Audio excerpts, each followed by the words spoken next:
How did you become so confident? How did I possibly become this confident? The most confident guy in Japan? Do I dare say? I'm just kidding. I don't think I'm actually that confident, but somebody commented on one of my videos recently, and I'm sorry, I forgot to write your name down. I'm an idiot, I know. And they asked, have you always been this confident? Or how did you become so confident? No, I have not always been this confident. I haven't always been this great of a speaker. I feel like even if you watch my older YouTube videos, you can understand that I haven't always been this great of a speaker. I stuttered more, etc.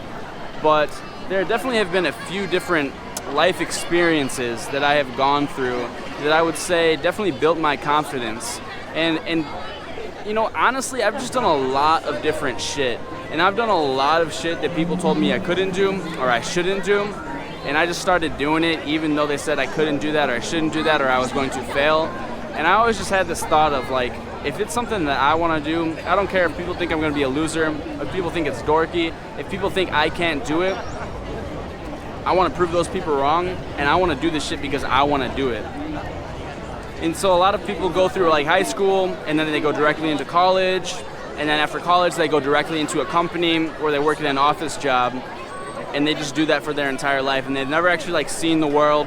They've never gotten out of their own social circle, out of like the corporate world or the school world, where there are all these rules, and you're basically dealing with people who are acting within confinement to all these rules, and they're all acting like robots. Not everyone, but like a good amount of people, like their interactions are all similar because all these people are so like have sticks up their asses about these rules and shit, and like I said, they've never been like out and seen the world and interacted with different people. And maybe because you've been to a different country on a cruise, or you've been to a different country on a guided tour surrounded by a bunch of other foreigners who all are rich and all live the same life that you do, that does not mean that you've gone out and you've seen the world. I'm talking about getting your feet dirty, getting your hands dirty, putting your elbow grease into some shit, getting rejected by some people, and having to pull yourself up and stare defeat in the face and keep going. Like I said, man, I've referenced this many times. But I was in high school, I was a sports guy, I was in love with baseball, I was a pitcher on the baseball team, and then I just love music, man. And I was like, dude, I want to pursue music as hard as possible. I don't know how to do music at all, but I want to do it. And so many people told me I shouldn't do that, told me I didn't know what I was doing. People on the baseball team were like, dude, what the fuck are you doing? Like, you're not a singer, you're not in a band, what are you talking about? My friends told me the same shit, and I quit and I did it. I was like, fuck baseball, I want to be a musician. I don't give a fuck what anybody says.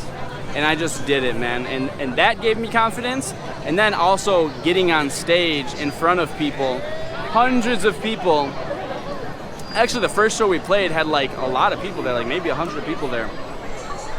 And I had never sang like at all, let alone in front of people before. And I remember I felt like I couldn't breathe when I was going up there. Literally, like I couldn't fucking breathe. It was terrible. But the more you do it, the more you stare this fear in the face, you just eventually start to get over it and it gets easier. So, like I said, I did the music thing, and then after that, I got into working in a restaurant where I was a server. And in America, like, we work for tips, so you can't just like, I mean you can do this, but it's not gonna be to your benefit if you're just like a boring ass server and you're just like, hello, welcome to Steak and Shake. Can I get you something to drink to start? Like, you're gonna make more tips and you're gonna like make these regular customers. If you have a little bit of personality and you know how to like shoot the shit with people and entertain people a little bit. So also, I mean, it's like just a generally very high stress environment, and there are a lot of crackheads and like crazy people in the serving industry that will try to take advantage of you and get you to like if you're a doormat, people will totally take advantage of you in that industry. Not only like obviously the customers, but also like your fellow servers. Like, you will get your ass fucked if you don't stand up for yourself. You don't learn how to like call people out and talk some shit. I worked for like 4 years, more than that, serving tables, shooting the shit with guests, making regular customers. And like I said, also like bitching out, having to stand up for yourself, having to talk shit or call out sketchy other shady servers, which that gave me a lot of confidence. So I spent like basically like 5-6 years like just like like I said, entertaining people, doing somewhat of public speaking, right? If you're talking in front of tables every day, like in America, like you introduce yourself and you kind of do like friendly conversation with all these tables every single night. So I'm doing that every day. And also in like the place that I grew up, at least like my friend group and my family, my uncles, something we always did was just like roast each other and make fun of each other. And so like a lot of times in a lot of places, your social value is determined based on like how well you can talk shit or like make fun of people or make people laugh. So just I grew up like that in general, talking shit, roasting people. And then even when I moved to Japan, I moved here 2 years ago, and for the first 2 years up until just a couple months ago, I was working at a kids school, a fucking school, and when I'm teaching lessons to the kids, I mean the young kids, like 5 years old, kids do not listen at all. It doesn't matter how interesting your lesson is, like the kids are just not gonna listen to you. So I had to figure out what can I do to like keep these kids interested, to keep their attention on me. And it, you know, obviously nothing's gonna be 100% with kids. Kids are kids, right? Especially the boys.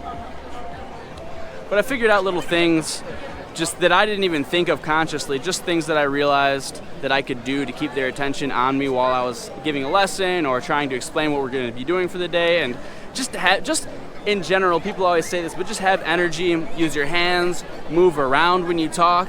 I used to clap my hands just when we started, and it wasn't like to like scare them or anything like that, but I was just like, hello, what's going on today? And I like clap, and then I look around and I snap my finger at something, not at a kid, but just like be animated.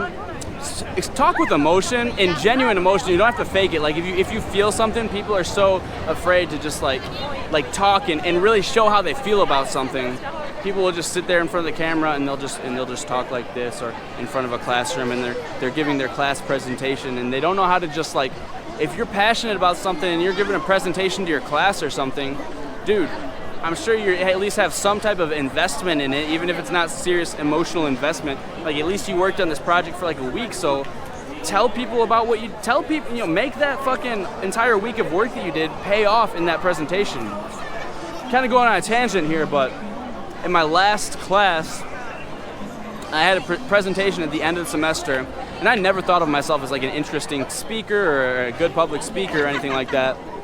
But my professor emailed me after I did this presentation. He's like, wow, like you're such an interesting speaker. Like we couldn't take our eyes off of you while you were telling this thing about your story or whatever. Basically, we had to like read this book and then like break down a scene of it and talk about it. And I just like found a way to relate it to my life and talk about this situation in my life. And I was like, really, I was seriously feeling like emotional about it. Like I wasn't like crying in class, but I was seriously like, yeah, like guys, and don't you relate to that? Because when I felt that, I was like, oh, that hit me right in the heart. And anyways, I was just being animated and shit. And I don't think I'm, like, basically the point I'm getting to here is I don't think I'm as confident as maybe some people might think that I am. But it comes off that way because of my experience speaking and entertaining people. Like I said, singing in a band in front of so many people, doing it so many times, working as a server in a restaurant for many years, learning how to talk shit with tables, just shoot the shit with people. Like I said, growing up, being able to like having to stand up for yourself, roast people, talk shit to people. And then also, like I said, being a teacher and having to entertain children. Children, the smallest attention spans ever. So it just comes off more that I am that confident. I mean, I'm not perfect, but like I said in the beginning of the video also, just doing many things in life, putting yourself out there in these scary situations. Like I said, I'd moved to a different country, dude. Like, if that's not going to give you confidence, I don't know what the fuck is, because I have to take a back seat in social interactions every single day that I'm here. It's funny, like Japanese people always tell me, like, oh, you're so shy, you're so quiet, like Jimmy's such a shy guy. And it's like, dude, I'm not shy at all. It's just I have to take the back seat in every single social interaction. Huge ego check, because I can't speak as well as you guys, and if I do try to speak, I'm going to be interrupting your conversation. I'm going to probably sound like a dumbass, often fuck things up. So you guys, like, if you're living in a foreign country and you're actually involved in the culture, not like you're just hanging around the foreigners that all speak English all the time where you can just be yourself, you're going to be naturally, just because you are not adjusted to the culture, because you don't speak the language as well, you're going to be taking an ego check every single day. You're going to have to take a back seat in all of these social interactions. You're going to have your Japanese friends show you around, order for you at times, talk to people for you. And if that doesn't fucking hit your ego a little bit, I don't know what will. So I've dealt with that every single day for the last couple of years here. I said, I work in a restaurant with all Japanese. I'm the only foreigner. All Japanese people there. And every day they're always like, oh, Jimmy's so quiet, Jimmy's so quiet. I'm like, dude, like, I'm not that quiet. I don't fucking speak the language that well, dude. Like, I'm getting there. So if you're the type of person that like really needs attention and wants to be the center of attention and shit, like, moving to a foreign country where people don't speak your language might not be the best idea for you. But like I said, I'm just getting used. Like, I'm used to that. Like, this is my life, dude. I get shot down. I get put down. My confidence takes hits every single day here, and I'm just learning to roll with the punches. So I'm probably not as confident as you guys may think that I am. It's just maybe the way that I talk in videos. Keep in mind also, I didn't even mention I do YouTube videos now. So I'm out here with so many people looking at me, so many people giving me all types of looks. And it wasn't easy the first couple times I did it. I felt like a dumbass. I was like, oh my God, what are these people thinking? Anytime someone would look at me before, I would stop talking because I would think about what they were thinking maybe. And I would stop talking and I always forget what I was going to say next. But now I'm just like, yeah, whatever. I'm fucking out here taking videos. You got a problem with it? Come suck my ass, you know? So like, whatever. All right. Thanks for watching, guys. My name is yungjamez, YUNGJAMEZ. If you guys want to add me on Instagram or follow me on Instagram, hit me up, send me a message. If you guys want to join my Discord, send me $5 on PayPal, which is in the description, or it's also on the screen right here. Do not forget to add your Discord username. Regardless, thank you for watching. Peace out, and yeah.